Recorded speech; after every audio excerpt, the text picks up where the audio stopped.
इस वीडियो में हम सीखेंगे कि किस प्रकार से शाला दर्पण पोर्टल पर जन आधार का अपडेशन किया जाता है, कौन कौन से टैब आ रहे हैं उसमें। तो सबसे पहले ये स्क्रीन दिखाई दे रही है अपने को। तो सबसे पहले इसमें क्रोम ढूंढेंगे। तो जैसे यहाँ पे ये क्रोम है, तो इस क्रोम को ओपन करेंगे। तो यहाँ से जैसे ही ओपन हो जाता है, दोबारा से करते हैं, जैसे यहाँ से क्रोम ओपन होता है तो क्रोम ओपन हो जाता है, गूगल आ जाता है, या गूगल पे भी सर्च करते हैं। तो इसमें स्टाफ लॉगिन करना है सबसे पहले। शाला दर्पण अलग होता है, जो स्कूल लॉगिन होती है और जो स्वयं की लॉगिन आईडी होती है वो स्टाफ विंडो पे खुलती है, तो उसको ओपन करेंगे। तो सबसे पहले यहाँ पे टाइप करेंगे स्टाफ विंडो या स्टाफ लॉगिन।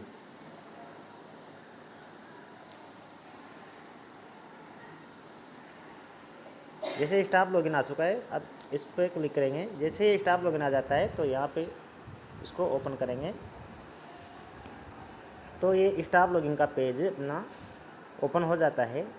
तो यहाँ से अपनी आईडी डालेंगे, जो भी अपनी आईडी होती है, पर्सनल आईडी स्टाफ लॉगिन वाली। फिर यहाँ पे कैप्चा डालेंगे, पासवर्ड यहाँ डाल देंगे, कैप्चा यहाँ डालेंगे।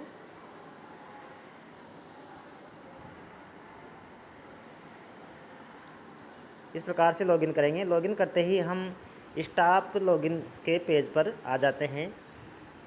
तो सबसे पहले क्या करेंगे, जन आधार ऑथेंटिकेशन। देखो इसके होम स्क्रीन पे दिखाई दे रहा है, यहाँ पे नीले वाले लाइन पे यहाँ पे दिखाई दे रहा है click here to authentication student Jan Aadhaar. तो यहाँ से ही डायरेक्ट अगर जन आधार का ऑथेंटिकेशन करना है तो यहाँ से डायरेक्ट कर सकते हैं, या ये देखना है कि किन किन का हुआ है या नहीं हुआ है, वो भी यहाँ से पता चल जाएगा। तो जैसे इस पर क्लिक करेंगे तो ये ओपन हो जाता है अपने पास। ये कुछ निर्देश है, इस निर्देशों को अच्छे से पढ़ें ताकि आपको अच्छी तरह समझ में आ जाए कि कौन सी कंडीशन में ऑथेंटिकेशन फेल हो जाता है। तो इसमें लिखा हुआ है कि ऑथेंटिकेशन प्रक्रिया विद्यार्थी का शाला दर्पण पर उपलब्ध नाम, जन्म तिथि एवं जेंडर का जन आधार और आधार के डाटाबेस में मिलान होना अति आवश्यक है, और उसी का शाला दर्पण पोर्टल पे जो स्कूल लॉगिन पे उसके प्रपत्र 5 में है, तो वो भी सेम होना चाहिए, तब जाके आगे प्रोसेस होती है। तो इसमें ऊपर देखते हैं, ऊपर ले जाते हैं तो यहाँ लिखा हुआ है ऑल क्लासेज एंड सेक्शन।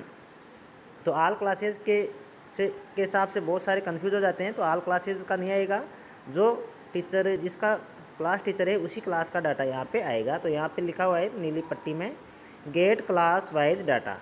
तो इस गेट क्लास वाइज डाटा पे क्लिक करेंगे। तो जैसे ही यहाँ आएंगे तो नीचे आ जाता है अपना, जैसे क्लास 9th आ गई, क्योंकि क्लास 9th के क्लास टीचर है ये। तो क्लास 9th में जो नीला वाला टेक्स्ट दिखाई दे रहा है, इस पर क्लिक करेंगे, तब जाके पूरी लिस्ट आएगी। अभी तो केवल ये बता रहा है कि यहाँ से 56 तो टोटल स्टूडेंट है, जिसके आधार 55 के बने हुए हैं, एक का आधार नहीं है। जिसमें आधार का ऑथेंटिकेशन हुआ है 16 का मतलब ऑथेंटिकेशन का मतलब आधार और प्रपत्र 5 के डाटा केवल 16 लड़कों के ही मैच हो रहे हैं, और के मैच नहीं हो रहे, इसका मतलब 16 ये है। इसी प्रकार है जन आधार इंटर कर रखा है 42 का, लेकिन ऑथेंटिकेशन 17 का ही हो पा रहा है। इसका मतलब क्या है कि जिनका जन आधार 42 का तो इसमें इंटर तो हो रहा है, लेकिन केवल 17 ही छात्र ऐसे हैं जिनका डाटा जन आधार और प्रपत्र 5 में सेम है। ऐसे 17 ही बच्चे हैं। बाकी रिमेनिंग बता रखे कि 39 इसके रिमेनिंग हैं जिनके डाटा मैच नहीं हो रहे। तो सबसे पहले तो उनका डाटा मैच करवाने के लिए बच्चों को बोलेंगे, कैसे भी करके डाटा मैच होंगे तभी आगे प्रोसेस हो सकती है। जैसे ही क्लास 9th में क्लिक करेंगे तो इस प्रकार से पूरी लिस्ट आ जाती है पूरे बच्चों की, और आगे देखेंगे तो इस प्रकार से जो ये पूरी आ चुकी है। अब ये एक पेज में दिखाई नहीं दे रही, तो इसके लिए कुछ क्या करते हैं, थोड़ा सा एक सेटिंग और कर लेते हैं कि जैसे ही यहाँ ऊपर की लाइन में एरो दिखाई दे रहा है, यहाँ पे क्लिक करेंगे। जैसे यहाँ पे क्लिक करते हैं तो इसको डेस्कटॉप साइड कर लेते हैं। डेस्कटॉप साइड का मतलब ये होता है कि जैसे डेस्कटॉप साइड करेंगे ये अपने को लैपटॉप के जैसे स्क्रीन दिखाने लग जाएगा, मतलब पूरी स्क्रीन आ जाएगी। तो इस प्रकार से डेस्कटॉप साइड आ चुकी है। तो वापस ये फ्रंट पेज पे ले जाता है। वापस यहाँ से करेंगे गेट क्लास वाइज डाटा, ऐसे क्लास 9th क्लिक करेंगे तो ये पूरी लिस्ट अब देखते हैं, पूरा पेज आ चुका है। इसमें पूरा दिखाई दे रहा है साइड से भी दिखाई दे रहा है, नीचे से ही पूरा दिखाई दे रहा है। इस प्रकार से इसको देख सकते हैं।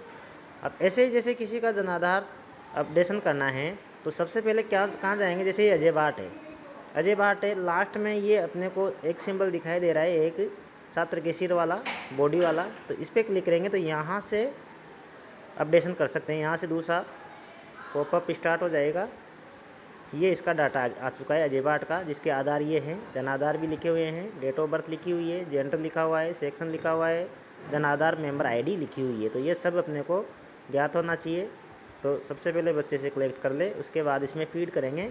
और जैसे इसका ऑथेंटिकेशन हो रहा है तो यहाँ पे आ चुका है, नीचे ऑप्शन नहीं आ रहा, नीचे मैसेज आ रहा है कि लास्ट अपडेट ऑन जनाधार। तो ये और आधार भी का भी आ रहा है कि लास्ट अपडेट ऑन आधार।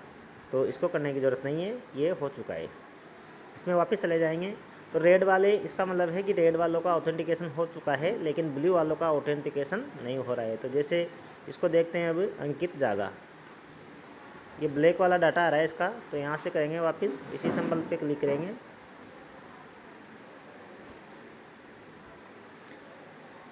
तो यहाँ से ये देखते हैं, इसमें आ रहा है कि आधार लिखा हुआ है, जनाधार भी लिखा हुआ है और जनाधार आईडी मेंबर आईडी भी लिखी हुई है, लेकिन नीचे मैसेज आ रहा है कि लास्ट अपडेट ऑन आधार, केवल आधार ही अपडेट हो रहा है। और जैसे इसमें ऊपर ऑप्शन आ रहा है कि ऑथेंटिकेट जनाधार, इसका मतलब जनाधार अभी तक ऑथेंटिकेट नहीं हुआ है। क्यों नहीं हुआ है, इसका रीज़न वही है क्योंकि इसके डाटा मिसमैच हैं। तो जैसे इस पर करेंगे तो मैसेज आ जाएगा मिसमैच का। तो ये देखिए ऑथेंटिकेशन फेल बता दिया है क्योंकि इसका डाटा मिसमैच है। तो इसका मैच होना बहुत ज़रूरी है। तो ये नहीं होएगा, जब तक नहीं होएगा जब तक इनके डाटा मैच नहीं होएंगे तीनों में, आधार में, जनाधार में और प्रपत्र 5 में। तो इस प्रकार से इनको अपन कर सकते हैं। उसके बाद जब ये काम हो जाता है, इसके बाद आखिरी में एक और आ रहा है, ये देखिए update data on Jan Aadhaar portal. जैसे इसको क्लिक करेंगे तो एक और पेज ओपन हो जाएगा। तो इसमें देखिए, इसमें सारा डिटेल आ चुका है, इसका नाम, gender, date of birth, Aadhaar, mother's name, इधर ये यहाँ पे आया देखो, शाला दर्पण विद्यार्थी वर्तमान डाटा, शाला दर्पण पोर्टल पर जो विद्यार्थी का वर्तमान डाटा है वो यहाँ पे आ चुका है। जैसे अंकित जागा, मेल, डेट ऑफ बर्थ है 18/5/2006, और इधर आ रहा है जन आधार पोर्टल विद्यार्थी वर्तमान डाटा। तो इसमें देखिए यहाँ अंकित जागा हो रहा है, लेकिन जन आधार में इसका अंकित हो रहा है। डेट ऑफ बर्थ में 18/5/2006 हो रही है और इसके डेट ऑफ बर्थ में जनाधार में 1/1/2006 हो रही है। तो मिसमैच का पता चल चुका है कि क्या मिसमैच है।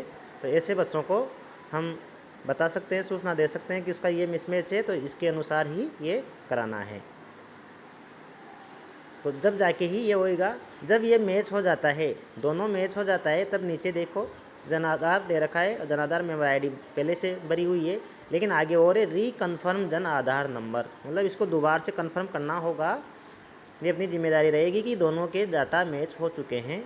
और reconfirm Jan Aadhaar member ID इसको करके और यहाँ पे फिर डिक्लेरेशन पे चेक बॉक्स पे राइट कर देंगे और अपडेट डाटा ऑन जनाधार पोर्टल, तब जाके फाइनल अपडेट होएगा, नहीं तो ये पेंडिंग ही चलता जाएगा। तो इस प्रकार से प्रत्येक विद्यार्थी का हम विवरण देख सकते हैं कि कौन सा क्या मिसमैच हो रहा है, जेंडर में मिसमैच हो रहा है या नाम में मिसमैच हो रहा है या आधार में मिसमैच हो रहा है या डेट ऑफ बर्थ में मिसमैच हो रहा है।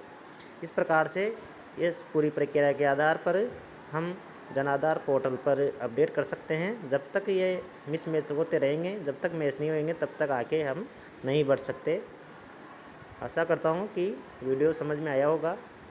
बार बार देखे समझ में नहीं आए और सीखे, 1-2 बार शायद अपने हाथों से करोगे तो ज़रूर समझ में आ जाएगा। बहुत ईजी है। धन्यवाद।